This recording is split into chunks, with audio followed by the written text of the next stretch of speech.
Get the 5 Mantra MP3 Abundance Package at JasonGallant.ca. So over the last year, I've had a few of you reach out to me and ask for a formal course of some type in order to study meditation and enlightenment and spirituality, all this sort of thing.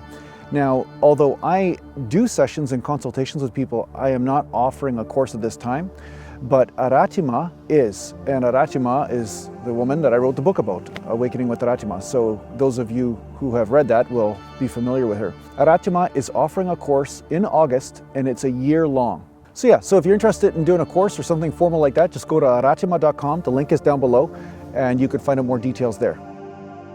So today I thought I'd talk about freedom. And I've talked about freedom a lot of times, but let's hit it from a different angle. So a lot of spiritual seekers come along the spiritual path, and they are in pursuit of freedom. Freedom from their suffering, freedom from the pain that they are experiencing in life. They're searching for truth, because truth is the big word that people use in spirituality, that they want truth. They want to know the exact truth, the natural state of all things. Well, it's important for you to understand that if you are seeking the natural state of all things, then you naturally must be seeking the natural state of you. Okay? So just take that in for a bit. The natural state of you. Who you naturally are.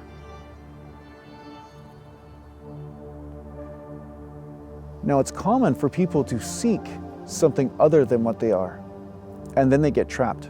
They get trapped in a cycle of self-hatred or devaluing what is here, whether it's the experiences of here, such as grief, anxiety, worry, shame, whether it's the way you look, and the feelings you have about that.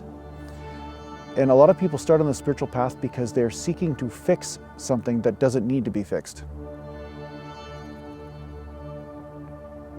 So really, as a spiritual teacher, what I'm doing is I'm turning you back to the experience that you began with and saying that is perfect. And when you stop pushing it away, stop judging it, then something brilliant emerges from inside you, your own perfection.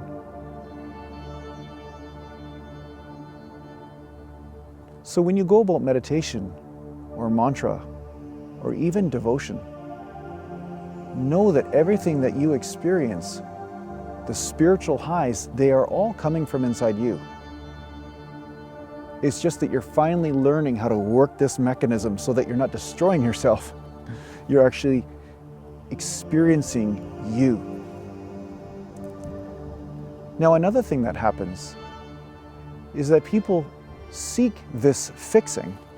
They seek fixing themselves because they are playing to many masters in their life. And they claim that their master is truth, but in so many cases it's not. In so many cases the master is a person who is in pain over here, has a certain opinion about something, and everything that you're seeking is to please that person or to please this group of people or to please other people that you've known in your life.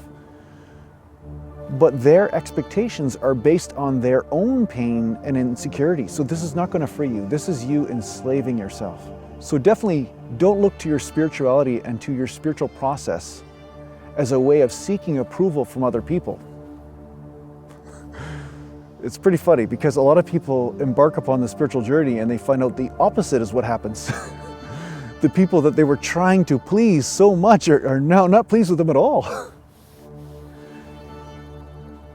But the focus is, do you please yourself? Are you allowing the natural state to emerge and trusting in that? That is how you speak to God. That is your heart, you see? If you wish to experience love, it cannot begin with hate of yourself. It cannot begin with hate of the experiences you're having. It cannot begin with hate and pushing away all that is emerging from you, no matter how human.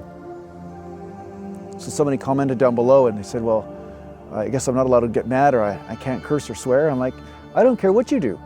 Do whatever you want. As long as you're loving yourself throughout the whole thing, I'm okay with it. Because I trust that if you're happy, Even if you're happy about being miserable in that moment, you're saying, I will just accept what's moving through me, that this will just naturally take care of you, because at least the heart is in that. You see, if the heart is in that, that naturally will bring this other wisdom in.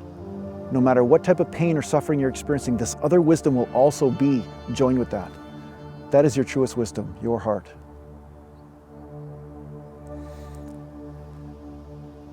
So sometimes it's hard for people to be honest with themselves. It's hard for them to be here so deeply because all they feel is pain.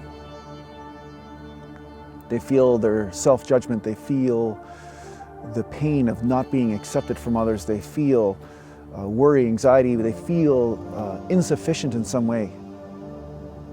But know that you're never insufficient. You are always sufficient, and that's what this path is about, you remembering. It's just that you'll remember it when you sit long enough and give up the pleasing of everyone, the pleasing of all the different opinions of the world, and just naturally sit here and even give up your own opinion. Even give up your own opinion of everything. Just let it go, because these opinions are not yours. They were programmed into you based on what the popular crowd wanted. But give up all opinion and just be here. And you may notice that there's an impulse to not be here, to move. Don't believe it. Don't believe that impulse if it's pushing you away from being here so deeply, so intimately. Because there are very deep feelings here. Sometimes they do show up in the form of pain. But a beautiful thing happens. When you sit here long enough with what is here, without judgment, then the heart is free to do what it will do.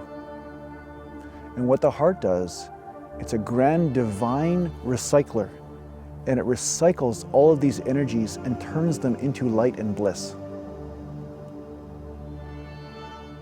Another way of looking at it is that the heart destroys your misconceptions about the things that you rejected. And from doing so, there is a new experience that emerges.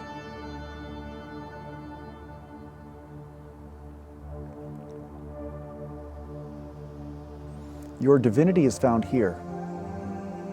It will not be found in the next life. It won't be found next week. It won't be found a few years from now on your birthday. It's already here. It's just that you think it should be something different than what it already is, and that's the problem.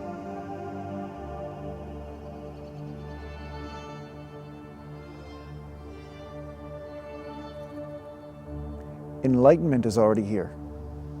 Self-realization is just that. Realizing the self, which is, here it is. There's nowhere else.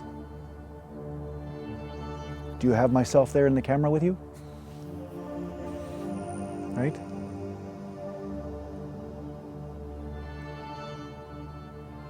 Be here with the self, without all of these different ways of avoiding what's here. And that's when the magic emerges. The magic is the natural state of things.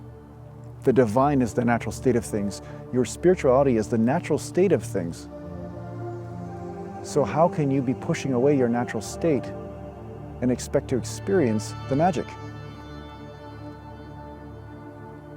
It's just a nice sunrise over there, sorry. It's actually a sunset. It's a magical time.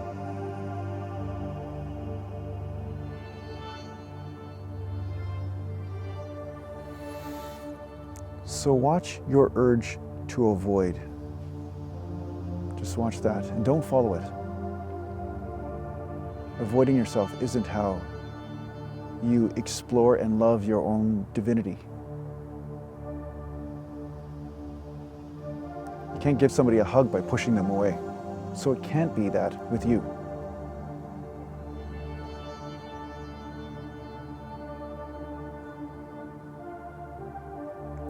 So I hope this helps you on your spiritual journey. Take care for now.